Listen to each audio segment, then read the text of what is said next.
Le voici, il se lève. Aux acclamations de la foule, il s'avance vers les microphones. Monsieur Valdiodio-Ndia est, je le rappelle, ministre de l'Intérieur et de l'Information. Le peuple d'Afrique, comme celui de France, vit en effet des heures qu'il fait décisives et s'interroge sur le choix qu'il est appelé à faire. Dans un mois, le suffrage populaire, par la signification que vous avez voulu donner à sa réponse outre-mer, déterminera l'avenir des rapports franco-africains. Il ne peut donc y avoir aucune hésitation. La politique du Sénégal, clairement définie, s'est fixé 3 objectifs qui sont dans l'ordre où elle veut les atteindre. L'indépendance,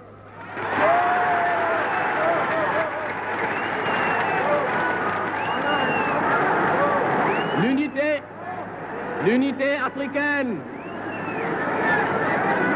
et la confédération. Nous disons indépendance d'abord.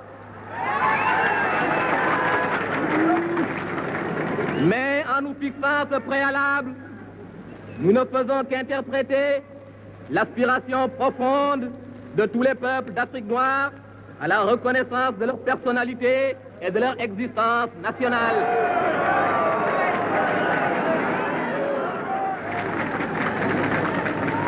L'indépendance est un préalable.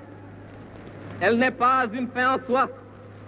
Elle n'est pas un idéal en elle-même, mais pour ce qu'elle rend possible. Elle ne véhicule pas une volonté de sécession.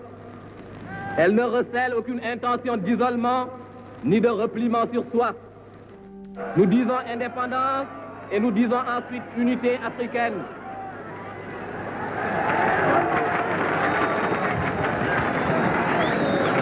Si l'indépendance que nous voulons n'est pas la sécession, elle n'est pas davantage l'indépendance dans le cadre de chaque territoire. La rupture de toutes les solidarités fédérales existantes, le repliement à l'intérieur de frontières dont nous n'avons jamais cessé de dénoncer le caractère artificiel. Enfin, au-delà de l'indépendance et de l'unité, le gouvernement du Sénégal, avec le Congrès de Cotonou, propose la négociation avec la France d'une confédération multinationale de peuples libres et égaux.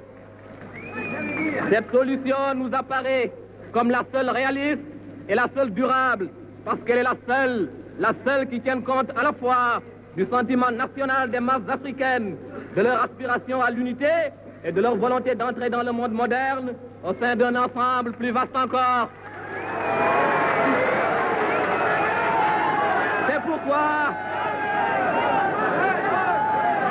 C'est pourquoi nous regrettons de voir écarter. C'est pourquoi nous regrettons de voir écarter la Confédération avec toutes les perspectives d'association qu'elle contenait. Ce serait pour l'Afrique un recul d'un demi-siècle, alors que tout nous commande d'aller de l'avant. Car avec quel peuple l'Afrique indépendante et unie pourrait-elle plus librement et volontairement s'associer qu'avec le peuple de France, qu'elle connaît et qu'elle aime? Avec lui, elle a non seulement des liens d'interdépendance économique et culturelle, mais encore tout un passé de souvenirs qui, dans le meilleur et le pire, sont des souvenirs communs. Avec lui, elle partage un idéal de liberté et de dignité humaine, une même conception du progrès et de l'avenir du monde. Notre espoir se fonde sur le fait qu'en venant ici, pour nous informer et pour vous informer, vous avez créé un climat de discussion et avez par là même tourné le dos à cette nouvelle philosophie de la vieille Europe qui, si l'on en croit Albert Camus, a répudié le dialogue pour épouser le communiqué. Une Europe qui ne dit plus « je pense ainsi, quelles sont vos objections ?» mais « voici ma vérité, peu m'importe que vous la discutiez, l'armée et la police se chargeront d'établir que j'ai raison. » À cet égard aussi, le choix qui nous est proposé n'est donc pas pleinement libre et notre réponse n'aura pas pleinement le sens que vous en attendez.